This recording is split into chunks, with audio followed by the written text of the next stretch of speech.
My name is O.J. Semans. I am the co-executive director of Four Directions, along with my wife Barbara.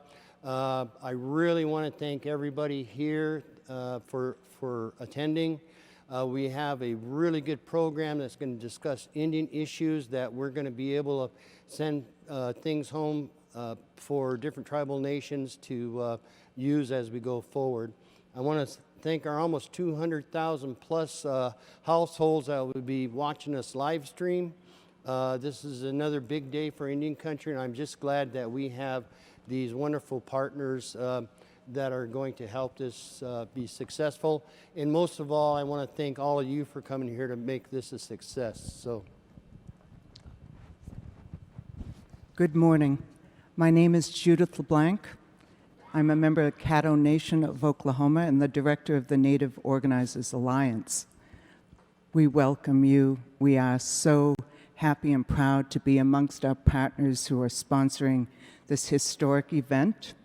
And we are most proud of our relationships and to the peoples, the Native peoples of Nevada, who are preparing for a very important day, their caucus day. The power that we bring into this 2020 elections is the power of our spirituality, our values. All through history, we have been peacemakers, we've been warriors, we have been through many periods which required us to rely on our spirituality, on our values. But what brought us through and what continues to create tribal communities in urban areas and on our homelands, on reservations, is the power of coming together in community, of us coming together to raise our voices, sometimes in protest and sometimes to resolve the problems and come up with solutions to the dire conditions that we often have faced. In 2020, our voices are going to be strong in these elections, in mobilizing our communities to be counted in the census. Why? Because our lives depend on it. Why? Because Native peoples are at the heart of mobilizing the most powerful vote in 7 states. And the truth is, we must play our role. We must play our role in saving democracy. We must stand with the other communities who are organizing and mobilizing the vote to save democracy. Because unless we achieve a deeply democratic political system, a deeply democratic economic and social systems, we will never be able to achieve sovereignty because we can't do it on our own. We must stand with all those in our country who are for equity and democracy. So we are very proud to be a part of this movement and so glad that you can join us online and here in the audience.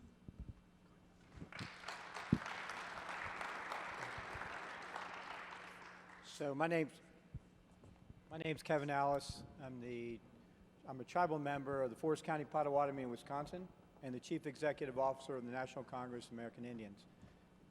On behalf of NCAI and our tribal members and all of Indian country, NCAI is very proud to be a part of this organization, part of this effort. We were in Iowa. It was a phenomenal event.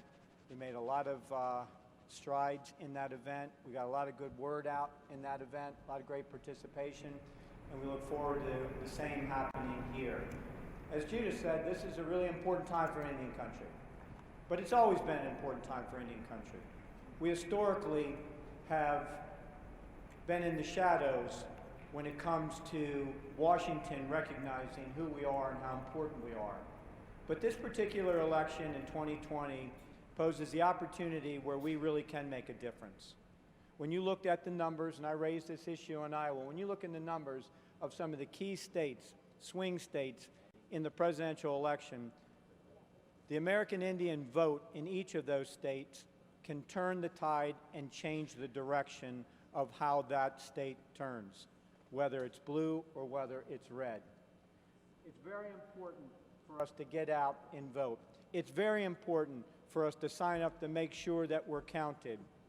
But it's just as important to make sure that these candidates that are running and hope to sit in the Oval Office in the White House in Washington, D.C., know exactly who we are, exactly what we need, exactly where we're coming from, and fully understand the trust and treaty obligations that this country owes to Indian country, not because of some kind of handout, but because of the millions of acres that tribal nations ceded almost 100 plus years ago in exchange for things that were promised to us. We can never let them forget. The ancestors before us worked hard to make sure that we were on the map and that we were remembered and not forgotten. They formed great organizations like NCAI and those that exist today. And we have to continue that legacy even more to safeguard our generations moving forward, because this country is at a very pivotal point, and we certainly, being the population that has been here forever, need to make sure it goes in the right direction. So welcome to you all. We thank, NCAI thanks the Nevada tribes for allowing us to come on to your ancestral land this week in order to promote the things that are important to all Native communities across the country and in Alaska. Thank you.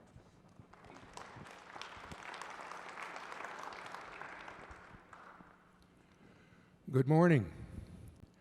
My name's John Echohawk. I am a citizen of the Pawnee Nation of Oklahoma.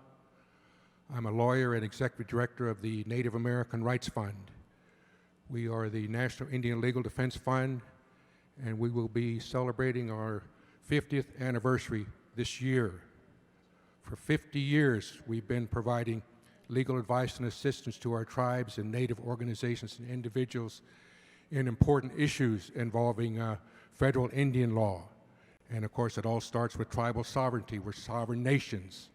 But this country has often forgot about that. But when you bring it to the courts have to recognize our treaty and our sovereignty and the other rights that we have. And we've been busy representing our people in the most important cases here over the last 50 years and continue to do that today.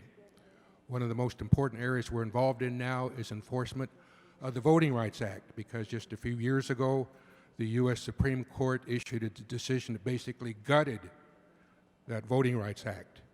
And now it's up to us to go into court and prove that some of these state laws that are passed discriminate against our people in terms of trying to keep us away from the polls. So we're involved in that process. We're also involved in this process of the 2020 census, where it's really important for our people to show up and be counted, because that, of course, determines federal funding allocations to our people, our tribes. It also impacts redistricting and where these congressmen and senators get elected from, how our people are represented in those districts. It's really important that we show up. It's also important for us to be involved in this 2020 election, and that's why we were pleased to sign on as one of the national host organizations for this event. These people that are going to be elected in 2020, they're going to be deciding issues important to us. They need to know what those issues are, and we need to vote for those people who are going to support us. And if we don't show up, and if they see we don't care who gets elected, then they're not going to care about us. We have to show up. Of course, Nevada is one of those 7 states that we've identified where the Native vote can make a difference in close elections. And historically, we've seen a few places where the Native vote has determined who gets elected. Nevada can be one of those places. So that's why we're here. We're pleased to have participated in Iowa as one of the host organizations. We're pleased to be here again today. We really appreciate the turnout of the Nevada tribes. We're glad to partner with them and basically try to help everyone turn out at the caucuses here in February and get these Native issues on the map. So these candidates have to pay attention to us. So when they're elected, they know what we want and they know they have to support us. So thank you all for being here. I hope you enjoy the forum. Thank you.